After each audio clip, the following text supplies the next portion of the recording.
Recent scientific developments have opened up unprecedented opportunities to improve dairy cattle genetics and production. A friend and dairy client of mine who has a purebred herd excitedly told me that these advances have literally turned the purebred dairy cow and genetics business upside down.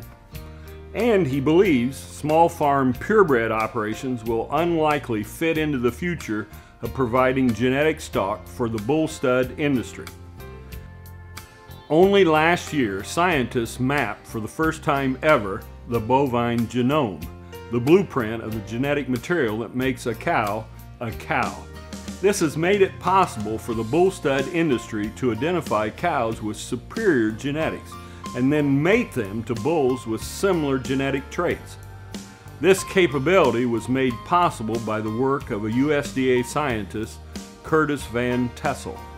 He developed a test, the Single Nucleotide Polymorphism, or SNP test, that detects genes associated with superior milk production in cows.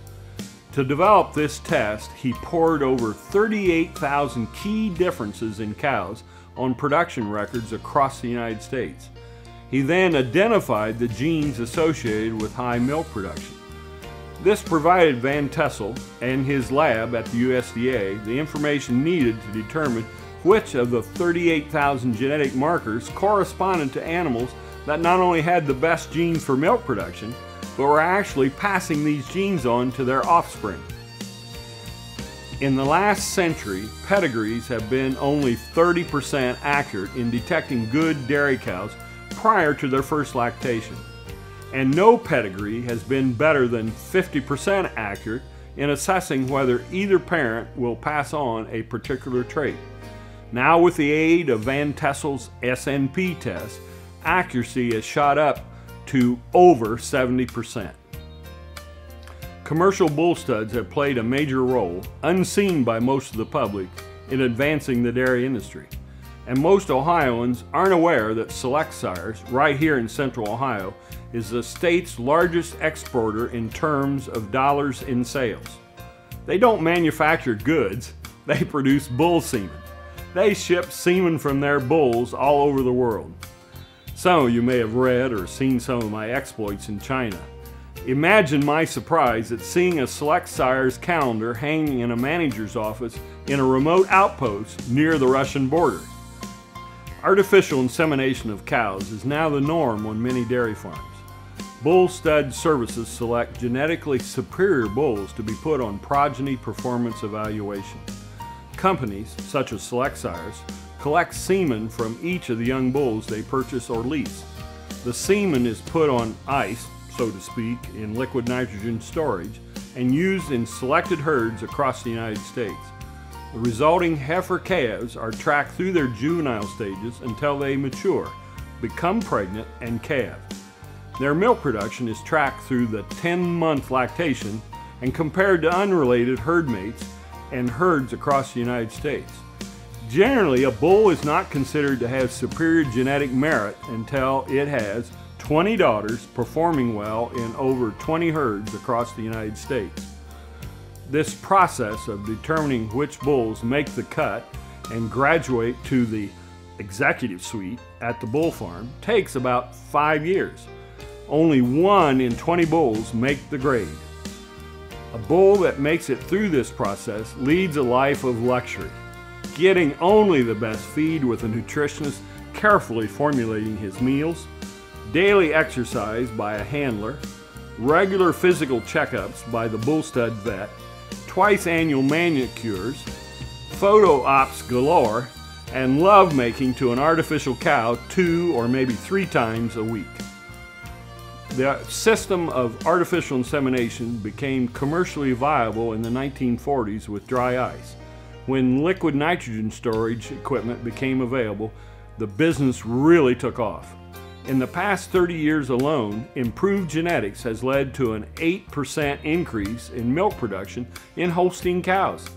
I estimate that today, across the country, about 500 bulls' frozen semen is used to inseminate about 6 million dairy cows. One healthy bull can produce about 500 doses of semen from those 2 weekly sessions with the artificial cow. The best feature of Van Tessel's work is that his SNP test, at a cost of only $250, replaces older tests that cost over $50,000 each to detect the genes that support superior milk production. You have to wonder how long it will be until the concept of Van Tessel's test is applied to other areas of animal agriculture. American dairymen have been very innovative in feeding and managing cows to increase milk production by about 2.5% a year.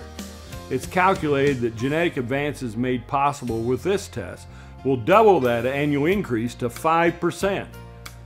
A couple of years ago, the USDA licensed Van Tessel's test to a human genetics company named Illumina.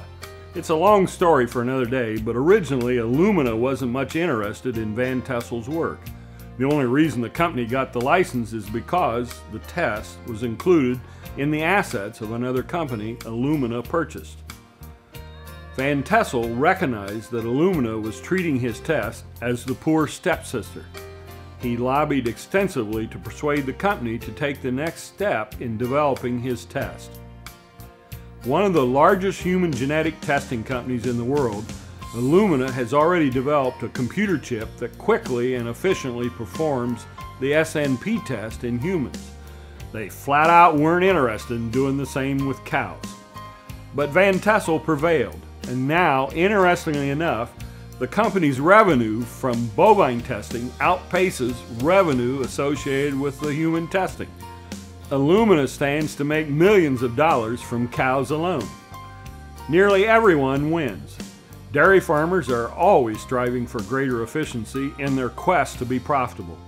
The consumer also wins because when dairy farmers gain in efficiency, milk is supplied at the grocery store at a high quality and affordable price. I'm Doc Sanders. I will see you down the road. Down the Road is brought to you by Prince Agra, makers of Omnigen cattle feed, Woodruff Enterprises of Springfield, Ohio, and Stewart Labs, makers of pain-relieving products.